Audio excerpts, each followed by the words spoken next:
Welcome back to the Daily Dope Show. I'm your host, Brando, and there's the big story that we've all been waiting for. The first major country, as it were, to legalize marijuana. It's Canada. I live in Michigan, so Canada is closer to me than most other states. In fact, since I live kind of up north, it's pretty much closer than any other state. Now, if you follow me on Twitter and watch my videos, and I've made a couple videos about this subject, then you know that I'm not exactly the biggest fan of the laws that they put together to legalize marijuana in Canada. In fact, I'm a heavy believer in grassroots, and I staunchly oppose a complete corporate takeover of cannabis because it's just ridiculous for that to happen. And you'll see in this video, somebody will make a case for that. Basically, this video, I'm just going to watch this video that the CBC put out. And I'm watching this on my friend Mike over here at Mox News. Probably, if you know, a lot of people that watch my channel, they probably see these videos from time to time. In case you don't know what it is, Mox News is a guy that sits around and records mad hours of mainstream media and just uploads it to YouTube. So you can watch it there, so you don't have to, support the CBC or CNN or NBC or Fox News or any of those other corporate shitbaggers. You can just go to him, watch the videos there, and if you want to support him, that would be nice too. He just does his thing, man. Well, anyway, back to the situation at hand. Canada, there's a lot that's going on that I'm not exactly a big fan of. All right, and one of the big things is the new laws. There's a lot of new laws, and each province has different little details that they can make it so depending on what province you live in, you could smoke weed in public like cigarettes in certain areas. And then there's other issues from area to area depending on where you live. There might only be one dispensary for a whole, British Columbia. So we're going to get into all that. And this video is about 12 minutes, but it'll probably this was going to go pretty long, I'm going to guess. So bear with me. There's a lot to talk about here. This is kind of, I don't want to say this is not how you want to do legalization, for sure. In America, we're going to have the option for the federal government to completely just step away from trying to be involved with legalization so that the states can do it themselves, which is kind of how America is different than other countries in many regards. And that would be so much better than what I'm seeing here. Here you have the major corporations that are involved in the production and distribution of cannabis are regulated directly by the government. So it's basically government weed. I don't know how much more, for a layperson, I don't even know if that's really a simple way to put it, but that's kind of compared to how it would work in America. The federal government would just be like, all right, cool, have at it, states, and each state could do their own regulations within reason, and eventually maybe there might be some kind of a call for a federal standard in certain areas. Whatever. All of this to me is bullshit. It's all an way overabundance of caution, way too much emphasis on, and especially in Canada, basically sterilizing anything that has to do with cannabis culture. All right, so they're trying to like weed out the stoners, and I mean it's the same old crap. It's like it's almost as if there's like this whole part of society that hates weed are like, okay, we'll be okay with it as long as we can hide it more than it was ever hidden, erase all that pot leaf and reggae stuff, and then we'll be okay with it. I mean, come on, this is just whatever. You'll see. You can, and if you watch Canadian TV and Canadian news, they've been talking a lot about this issue. They've been working it into everything they can. Everybody's got an opinion, and it feels like the weirdest thing you've ever heard of, because they're talking about weed. It's like, dude, what? It sounds like you guys are talking about something that's actually dangerous, that actually fucks people up and makes shit bad. But you're talking about weed, and you're acting like it's some major thing that no one's ever heard of before, or no one's ever done before. Like, all of a sudden, because you legalize it, now you're acting like people are actually going to do it. Oh my God. Like it's never been there before. It's just absurd. But let's go ahead and watch it. I'm going to stop talking because I know I'm going to hit the pause button several times. And if you don't like that, I will link this video that I'm about to hit play on in the description below. Go down there, click that, and go watch it there if you don't want to get stopped and talked to. Because that's kind of what I do on this channel, if you don't know that. And if you are new here, go ahead and hit that subscribe button, man. Why not? Why the fuck not? All right, here we go. Canada is turning the page on 95 years of cannabis as an illegal drug, just the second country in the world to do so. It is historic and polarizing, allowing adults to use it for fun. But even as pot goes legit, it will be governed by more regulations than ever before. It will test long-held opinions on drug use, and it will change the fabric of Canadian life, even if most of you never plan on trying it. More like even if you're acting like no one's ever done it before. How is legalizing marijuana going to change the fabric of Canadian life? All right, that's the one I don't understand this. Now someone's going to make this point later on in the video, so I don't want to feel like I'm plagiarizing it, but this is one of my talking points I've had for quite a few years now. But look, man, nothing new under the sun. All right. The only thing different now is there's going to be a store where you can go buy weed instead of having to go to some shady back alley deal and meet somebody behind a fucking,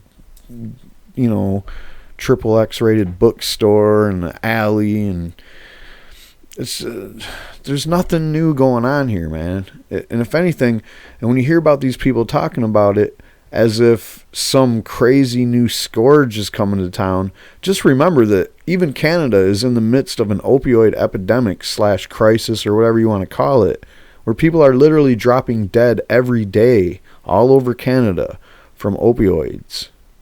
So, there's no reason to worry about what's going on.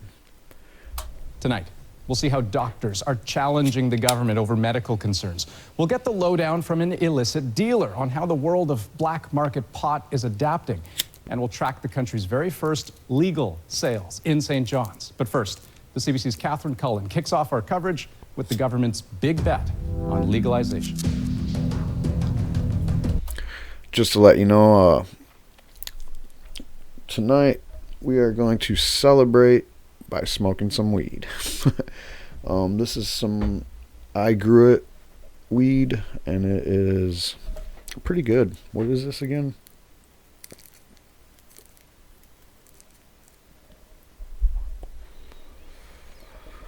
Yes, PC. I see my friend waving a sign about decriminalizing cannabis. I'll take that as a question. From back then, I'm in favor of legalizing it, tax and regulate. All right, did you see that? We're gonna run that by you again. What they cut out there is the question was, are you for decriminalizing marijuana? and I've mentioned this before, Trudeau said, no, I'm not for decriminalizing marijuana. I'm for taxing and regulating it. To me, that's a soundbite. That's a soundbite that says Justin Trudeau is not for decriminalizing marijuana, but he wants to be able to let you buy it from the government if you want to buy it and smoke it in the privacy of your own home. Let's just check that out one more time, how they kind of, little edit there. Waving a sign about decriminalizing cannabis. I'll take that as a question. From back then I'm in favor of legalizing it, tax and regulate. to now. Okay, whatever, buddy. Oh wait, it's so we go to a tweet that I seen by Tom Angel, and I agree completely, wholeheartedly with what Tom is saying here. Quibble with the details if you want, sure. And sure, there's a lot to criticize, but Justin Trudeau campaigned in 2015 on legalizing marijuana, and tomorrow he's making good on that promise. That's leadership. That's true, man. So let's just keep going here with this one. Now, pot stores, some government run, ready if tomorrow customers are lined up out the door. For the brand new user, the 70-year-old grandmother who's curious, and we expect some people may come in just to look around. Tonight, Canada becomes the second and largest country in the world to legalize recreational pot. That kind of looked like bubbles back there. No one expects the country to suddenly look like this all the time, but the Liberals have made a gamble on legalization, and there will be challenges, with some already casting blame. They created this mess. And then they want the provinces and the police, and they said, no, you guys figure it out. I think that Premier Ford should be very careful. This is not a partisan issue. Parliament has spoken. The legislation has been passed. This is now a public health issue. Also a public safety issue, says Ford. Make no mistake, by rushing legal cannabis out of the door before ensuring police have the tools they need, the Trudeau Liberals are putting people at risk. Remember the tweet that I just showed you from Tom Angel? This has been going on since 2015, like Trudeau talking about legalizing marijuana. He campaigned on it. He won election. As soon as he walked in the door, he said that that's what's going down. We're going to legalize marijuana. Ever since then, the Conservative Party has been basically saying that there's not enough time. This is all happening too fast. We got to slow this down. Dude, Canada's had legalized medical marijuana for a long time, so marijuana being legalized in some fashion is nothing new here. Nothing new at all. And for Ford to get up there and criticize, his own ability to be prepared for something that's telling already. But here he is acting like the province of Ontario. That's like one of the ones that he's what? I don't understand what he's trying to say. What are you even trying to say? How are you not going to be ready? Are you ready for a terrorist attack right now? All right, are you ready for any kind of emergency where you need to mobilize your police and emergency workers in your city of Toronto or wherever? I mean, come on, man. What are you talking about here? Sure, right-wingers and conservatives have constantly acted like if you legalize marijuana, something really bad's going to happen. I want to know what you're talking about. What is it that's so crazy that he's acting like our fleets aren't going to be prepared for. They don't have the equipment that they need. Are you kidding? Marijuana's been illegal for fucking 100 years in Canada. So are you saying that now all of a sudden that you legalize it, the cops aren't going to be ready to deal with something? And it's been there the whole fucking way through. When hasn't there been weed in Canada? It's always been there. Problem is, that's not what police say. I'm here to tell Canadians that the police are ready. Now that's the chief of police in Vancouver. And we also have, I keep doing that.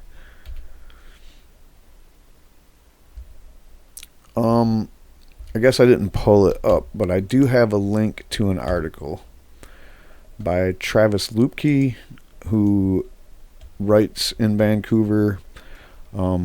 He was at the meeting and wrote a little article about it, so I'll include the link to that below. But basically, he criticizes that criticism by saying what I just said, like, hey, these guys have been dealing with all these issues that you guys, while leading up to legalization was like freaking out. Oh, the sky is going to fall. Everybody's going to be crashing into shit, stone driving.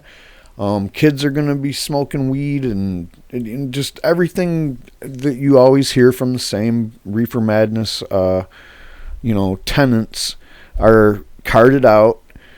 And right at the last minute, at the 12th hour, as legalization happens, they're doing it again. Like, oh my God, it's gonna. And this guy comes out and he's just like, you know what? Cool it, dude. Just cool it. There are concerns about whether there are enough officers specially trained to catch high drivers, whether the tough new laws to punish them will actually be used, and the Liberals authorized new saliva tests to help detect high drivers, but many forces aren't buying them, citing the cost and questioning how well they'll work in the cold. Still, police don't sound panicked. We have been dealing with impaired driving by drugs for many, many years.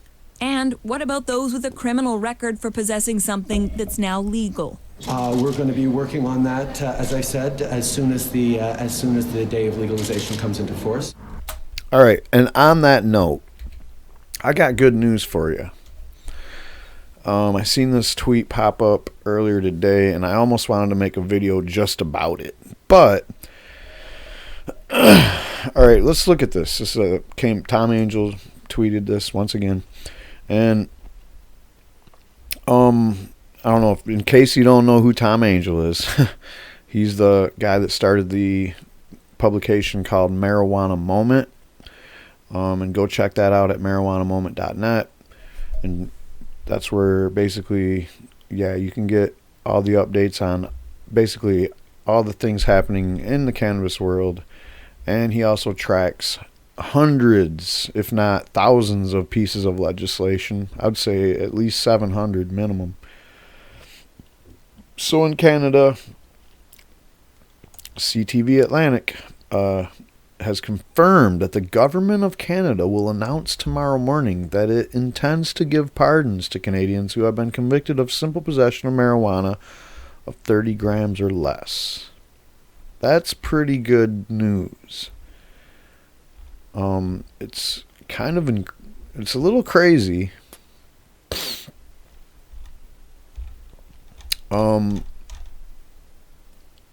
Because you can still get. Can you still get in trouble?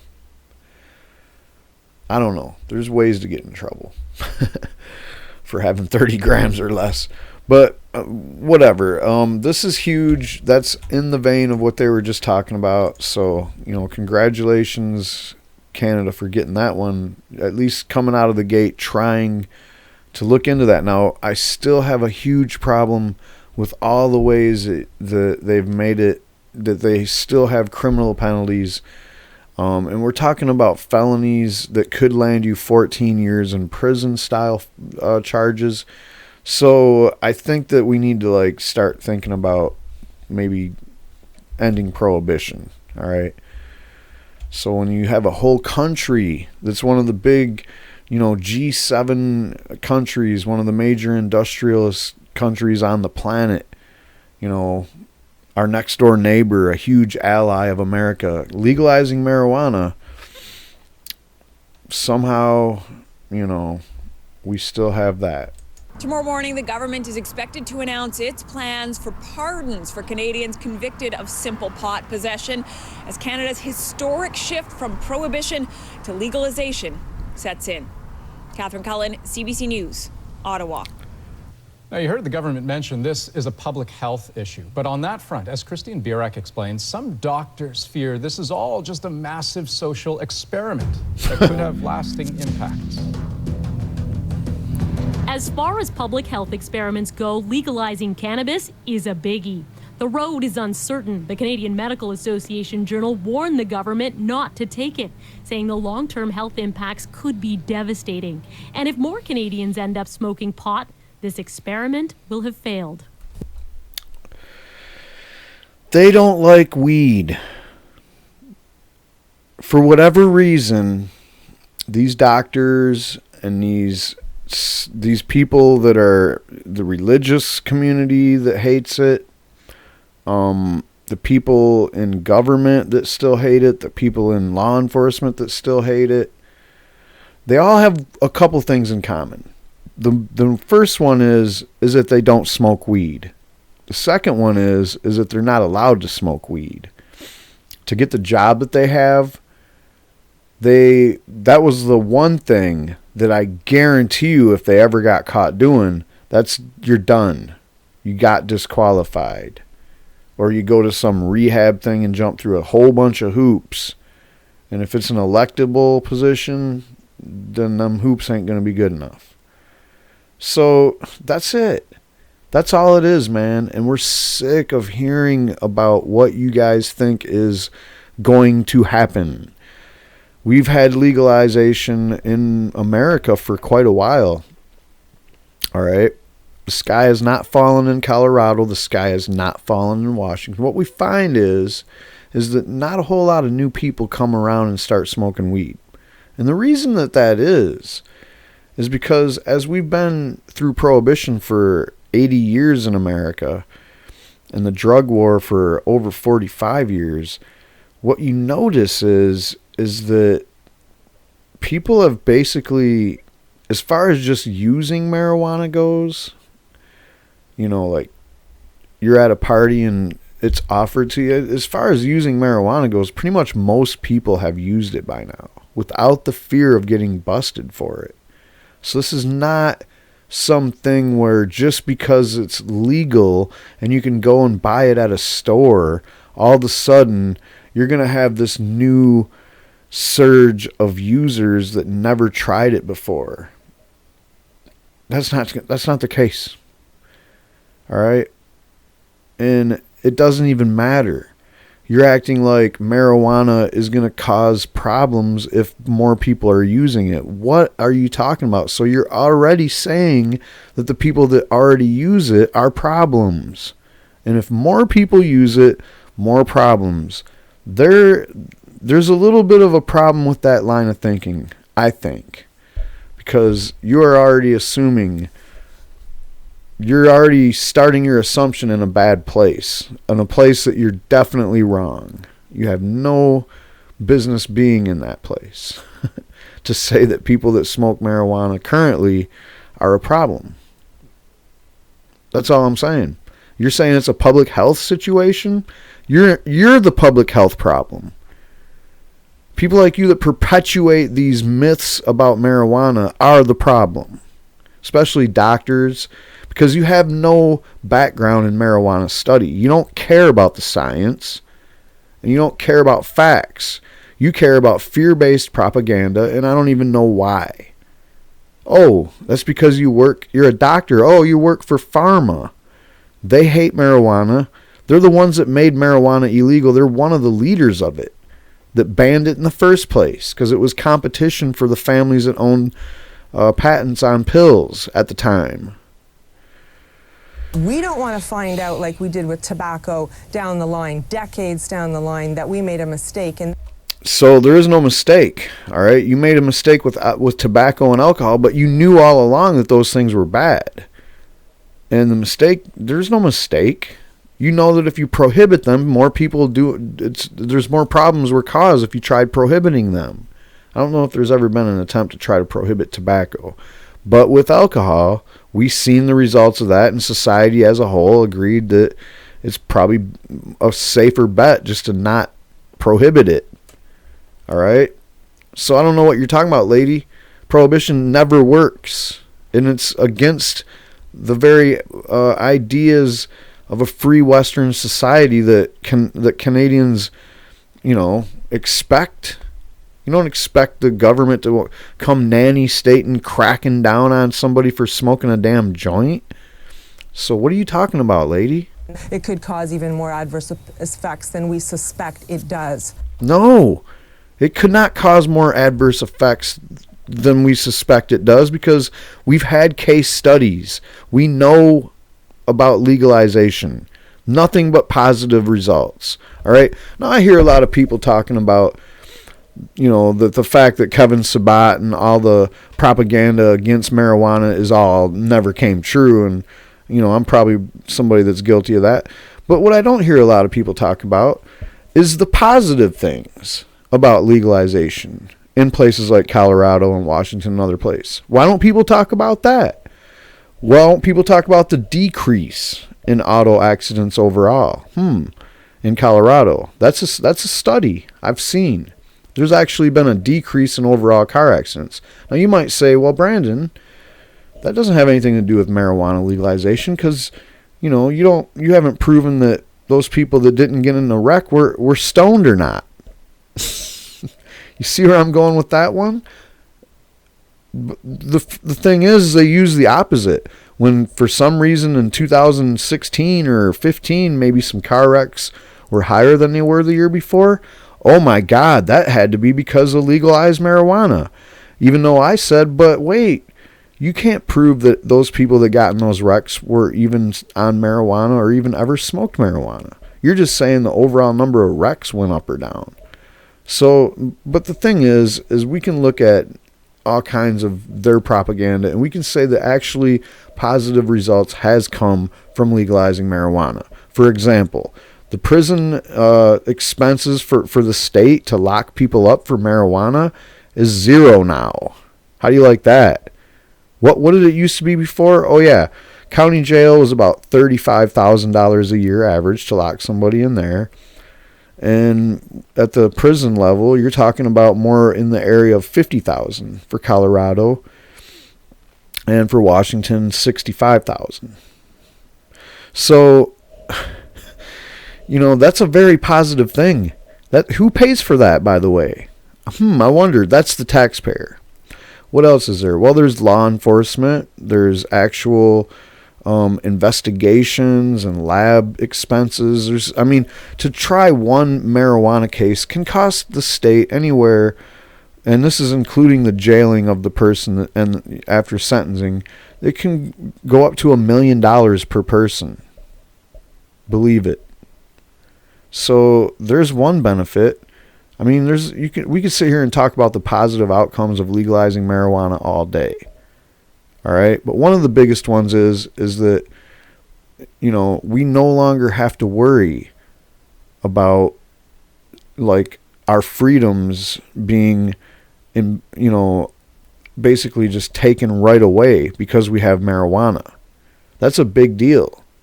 You know, like the cops can just basically take away every single one of your constitutional rights just because they find a roach in your ashtray. Philando Castile was shot by a cop who said that he smelled weed. And therefore, his Second Amendment right to carry his firearm was no longer valid. That's a thing. Look it up. And your Fourth Amendment right to not get searched and seized your property and your papers, that's out the window if you get caught with any amount of weed. So that's one of the biggest things that there is about this legalization. And if Canada doesn't have that, then they don't have anything. So there's a little bit of a fear in that article that I share from Vice about that. And I'll talk a little bit about that in a little bit. Making new research key to revealing the bigger picture. While there are many, here are 3 big questions researchers will be looking to answer. For starters, how many Canadians are actually buying and using cannabis? I think the biggest thing is that we can now start to measure not just whether people use this, but problematic use. Much in the same way as alcohol, that many people can use it responsibly. We know some people have problematic use. That's where the conversation will go for cannabis. For young people, there is no problematic use, man. When you're talking about alcohol, problematic use is when people get drunk all the time. They miss work, they miss school, they beat their family members up. That's what we're talking about here. They have cirrhosis of the liver. They generally just have bad health. and they spend all their money on alcohol. That's not happening with weed. You know how we know? Because people smoke weed already. We don't have big time problems with people smoking weed. There's no societal costs. The only societal costs are the ones I was just talking about for locking people up for it. So I don't know, this is what I'm talking about, man. These people in Canada keep talking about weed like it's some brand new thing that no one's ever heard of before. And it is a wrecking ball that's going to destroy society. Full pot is still illegal, but about 1 in 5 teens has smoked it anyway. Depending on how often they use it, cannabis can impact their brain development. Youth experts have learned hard. You do not have any studies that show that. And the ones that you use and you pull out all the time are just data mining operations that are using data from people that also said that they smoked cigarettes, drank alcohol, used pharmaceutical medicines, abused pharmaceutical medicines. So we're not believing you on that one until we get some real studies and you show us some real reasons why cannabis was the reason why the person's cognitive abilities deteriorated. Lessons from tobacco and alcohol. They'll be keeping track of who is selling pot where and how is it being marketed. Corporations are pretty capable of arranging things and packaging things and promoting things in a way that, they're not directly advertising to young people, but it does appeal to young people. Oh, come on. And by the way, have you seen the regulations? I love it when they pull people out of the, I don't know where this guy came from. They just pull him out of Jim Baker's audience and they're like, hey, man, talk about marijuana packaging for a minute, buddy. And it's like, did you see the regulations? We're talking about foil packs with words on them. That's it. Your company logo can't look like weed, can't have... You've seen the Canadian weed companies' logos by now, I'm sure. Please, is all I got to say that. Being heavily targeted in the marketing of pot is seniors. They're also the fastest growing group of cannabis users. So I just have to say one thing about this. How is it that we have fragile old seniors are the biggest new demographic of new weed smokers, and yet everybody's freaking the fuck out always about these teen users? Teenage kids are virtually indestructible by nature, and we got these old fragile people with walkers and taking fucking Centrum Silver and shit. These guys are smoking joints on the daily, ripping dabs and shit, guys. I know. I've seen it. I've seen it with my own eyes. So what's the backwards ass logic here? You guys are acting like this marijuana thing is ever being marketed to kids. You're foolish. You are a kid. You're a kid. Researchers want to know how will cannabis impact the health of seniors. They might be taking other prescription drugs, and we don't know a lot about how cannabis interacts with other prescription drugs.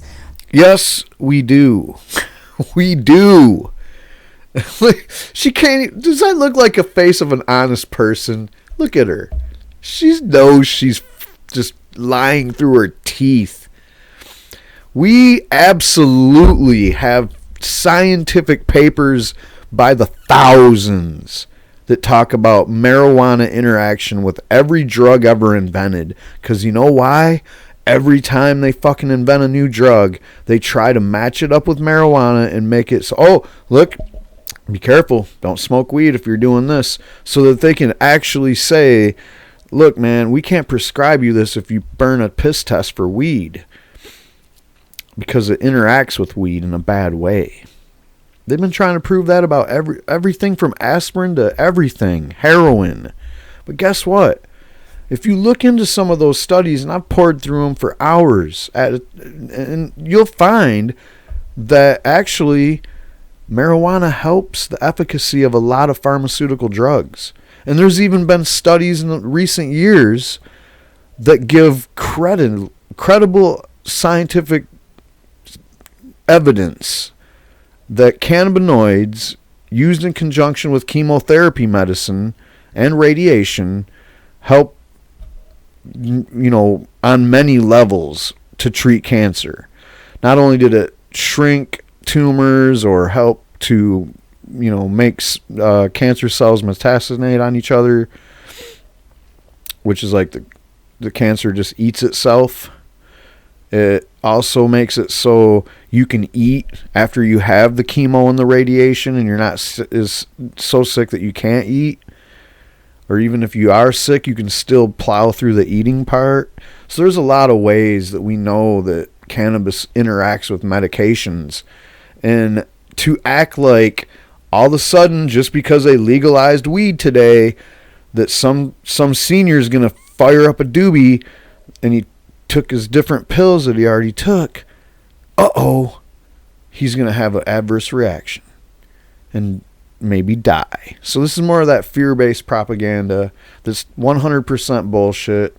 There's absolutely nothing to worry about with cannabis interacting with any prescription medication ever invented. And furthermore, I would only recommend against mixing cannabis with those drugs if you don't, that's your own discretion. But what I do know is that it does help certain drugs like benzodiazepines and even pain medications like opioids. I've seen it with my own eyes, and I don't know if there's studies to back this up, but it seems like you could take like less of a Vicodin or a Xanax and smoke a joint, and it works just as good as if you didn't smoke the joint and took twice as much. And I haven't taken pills in many years, but that's just the experience I've had. And when I did take pills, I just very, very lightly took them because they affect me greatly. So if I took like 2 Vicodins, I would be out for like the rest of the day. But if I smoke a joint and took 1 Vicodin, I was still functioning, but the pain kill from the Vicodin was good. It was just as good as if I took 2. So anyway, I'm just way off in the woods here, but yeah, lady, quit lying to us. So I'm particularly interested in monitoring the seniors group as well as the youth and everybody in between. I encourage So are many other countries around the world. They too will be watching this massive experiment with pot to learn from our successes, and doctors fear our failures. Christine Birak, CBC News, Toronto. Now, a big part of making legalization a success is breaking the illegal trade. For that to happen, provinces have to get the price of pot right. But our Susan Ormiston tracked down a pot dealer in Toronto. We've agreed to conceal his identity, and he's confident his business will continue to boom on the black market. Now, I just want to know one thing from my audience, and that is, you do understand that at one time the black market for marijuana was a bad thing. Not really a bad thing, but it was like it was a world where anything goes, and trust was like very hard to come by. But if somebody was just marijuana only, or marijuana and psychedelics, no chemicals, maybe LSD, then that person was pretty trustworthy usually. But then the black market has the meth and all the other stuff, and now I'm just talking about back when you could actually trust that what you was buying was what it was. Now it's totally way the word, when you say black market, I'm thinking of the most sinister shit you ever heard of. Like some kids in the bathroom crushing up Flintstone vitamins and making pressies with fentanyl in it, and just all kinds of crazy shit. Because the black market these days is ruthless insanity.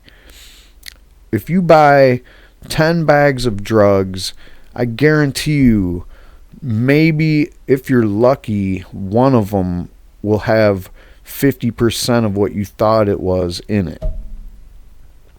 So to classify, or not classify, but to categorize underground marijuana cultivators, sellers, and smugglers as the black market, that's just disingenuous. What these people are is activists that have pushed this agenda so long and so hard that the government was like, if we can't beat them, join them. And if we're going to jump into the market, we're just going to take it over. And we're going to squish these guys right out of it. But instead of doing it the right way, by coming right out with the price that makes sense, where we're just making a little bit of profit and not trying to get stupid rich, you know what I mean? Like, that's what they're doing. They're like, oh, we could let you guys stick around and maybe even regulate you a little bit so that you would be willing to stick around under the regulation that we would let you have.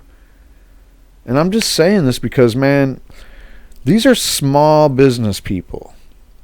Not everybody wants to be Canopy or Aurora or Tilray. Not everybody wants to be some multi-billion-dollar corporation that has to worry about, multi-billion worries. For every dollar you have a worry. A lot of people just like to do their thing that they've been doing. And they pushed for this legalization. They helped the effort. And they just want to be left alone. All right? They were making a pretty good living before all the legalization came to town that they pushed for in so many ways. I mean, even if you were an underground seller or grower and you never wanted marijuana to be legalized, you were still an advocate for legalizing marijuana by being somebody that provided marijuana to people that wanted to smoke it. That's all there is to it.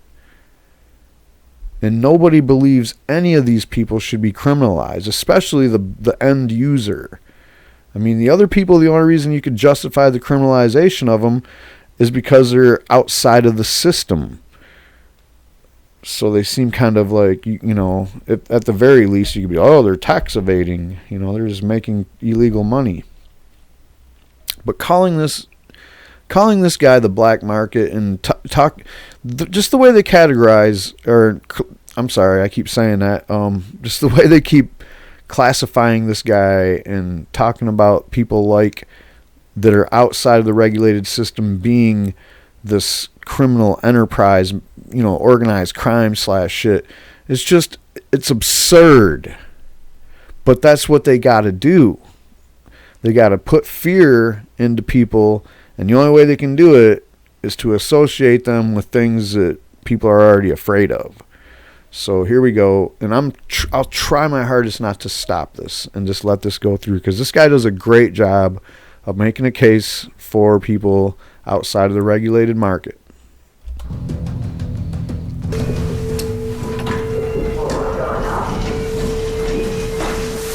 I would call myself a cannabis entrepreneur. I obviously work within what is considered the black market. We agreed to call him Marcus. He has been wholesaling weed in Ontario for a decade, illegally. And he doesn't intend to stop. Never in my life have I ever gone into an alley or, the stereotypical image of stuff like that, too. It's not a bad life. Been a good business? It's been a good business. The federal government wants to rout out people like Marcus, predicting that it could grab 25% of black market sales at first and maybe 50% by the end of the year. Marcus disputes that. How do you see your work changing? 2/3 of my customers have indicated they plan on either continuing selling in the market themselves or have interest to continue to buy from it. I haven't heard too many people who have a real interest in going over to the new legal market. This is a Gorilla Glue crossed with a Girl Scout cookies. This is a phenomenal piece of marijuana. Unfortunately, in the legal system, they tend to chop everything up to put it into their containers. And people don't like that. I understand. Boiled down, it's higher quality and lower price, he says. A dealer, for example, could sell this for $200 an ounce at that price, still make $50. In the legal market, this would probably be $300. Is one of the ways to keep your market is to undercut the government price? I believe my prices are already undercutting the government price. And the truth is, yes, prices can drop even farther. Organized crime made $8 billion on this last year, and if we take 50% of it away, we take $4 billion out of the hands of organized crime. That's a good day's work. Do you agree with that? I would, except that I don't believe that it's all organized crime. I feel that they are saying that everyone who sells weed is an organized criminal. So I think that is their boogeyman talking point. The weed culture that's sustained Marcus is going corporate now. So although cannabis activists are celebrating legalization, they don't want to hand over their tidy, profitable business with its big demand, little overhead, and no taxes. That's $5,000. And why do you have that kind of cash? Well, to show you guys, and I'm probably going to buy something on my way home tomorrow, because I'm going to make the trip efficient. Who really owns the new legal cannabis? Where is this money really truly going? They've almost created a new legal government-backed cartel. They have armies of police and lawyers and government officials to basically force people to buy their product. So overall, I think legalization is a good thing, but I believe it is being unfairly rated by kind of the government and the corporations at the expense of the small player. And you better believe, man, like they could come right out, you know, let's just hypothetically say that these guys are pushing $10 grams out there on the street. All right. No packaging. The packaging that's annoying, like the foil wraps and the fucking jars. And I mean, look at this shit. We got jars for eighths now. We got tubes for doobies. And I mean, there's plastic containers for everything, and it's all plastic, and it's all in landfills. Come on, man. This is like single serving container style shit. And you know, this guy, let's just say he's 10 a gram. Next thing you know it, Canadian government legalizes marijuana, and all the big companies that used to grow the medical marijuana, because they took that over, that's a whole nother story. Those companies are now the big companies that are about to take over all the recreational marijuana. So they could come out, boom, right off the bat and be like, you know what? Forget that $10 a gram shit. Here's the $5 grams. Actually, they could come out and be like, here's the $1 grams. They could. But they wouldn't make their multi-billion-dollar, you know, profits, and shareholders wouldn't be like dancing around the world making millions of dollars just speculating on this shit. They wouldn't be able to do that if they came out with $2 grams. There's no way. They're like, we're going to come out with $12 grams, even though the black market's already at $10. We're going to come out at $12 and start cracking skulls if not enough people are coming to our stores.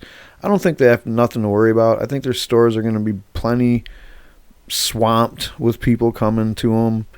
And I think Canada's even going to get a little bit of that weed tourism, you know. I mean, has there ever really been any reason for anybody to go to vacation in Canada besides like Toronto, Niagara Falls, and maybe BC? Other than if you live in the close proximity and you don't mind cold weather, I guess. I don't know. Anyway, let's try to get through some more of this. So, Marcus, do you think that there will be a shortage of supply? Yes, absolutely.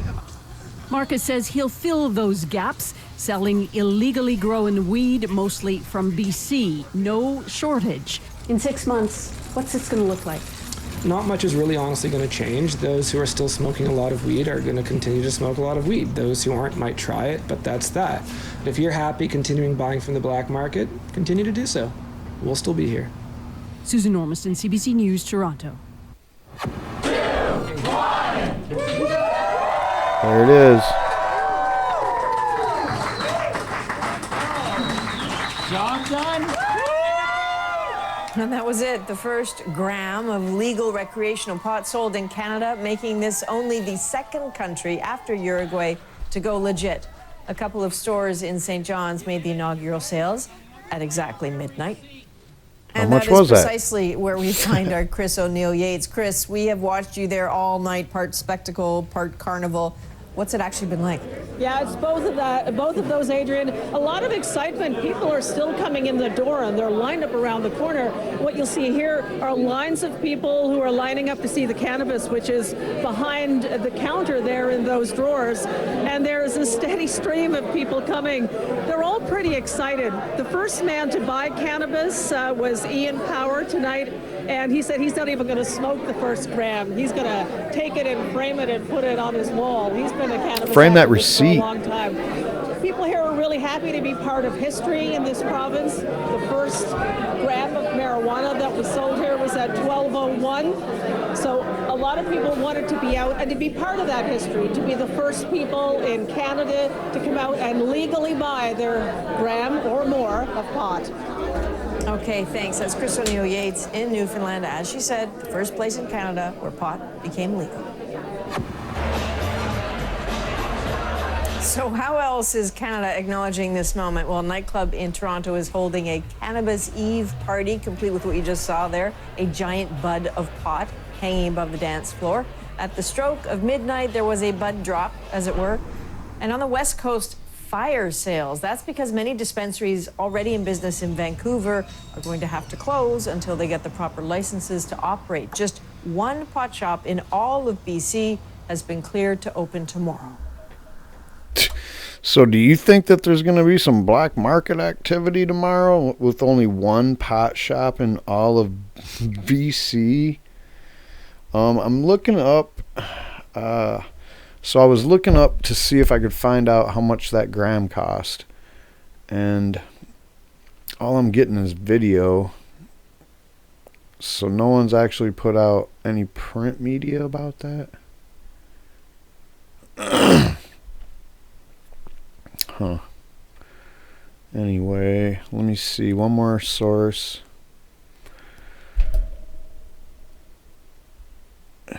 Okay, and let's see. Can I find a receipt? Can I get a receipt? No. 12 a.m. First legal gram. No, we're not going to get a price, are we? Probably not.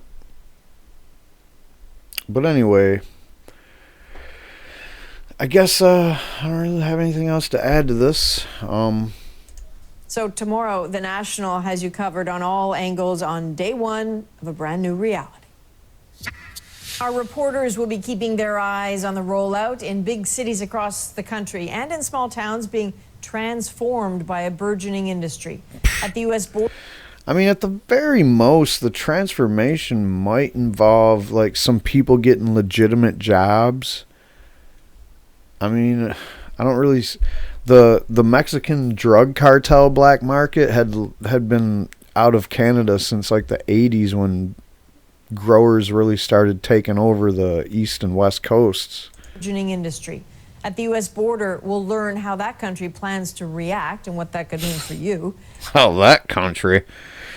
Well, if you work in the cannabis industry, from what I understand, they never want to see you again in America. So, yeah, this country sucks over here, guys, eh? So if you're in Canada, you might as well just stay up there. You're already used to the cold weather, right? And we'll put some essential questions to the minister in charge, Bill Blair.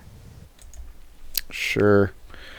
So that's all we got on that.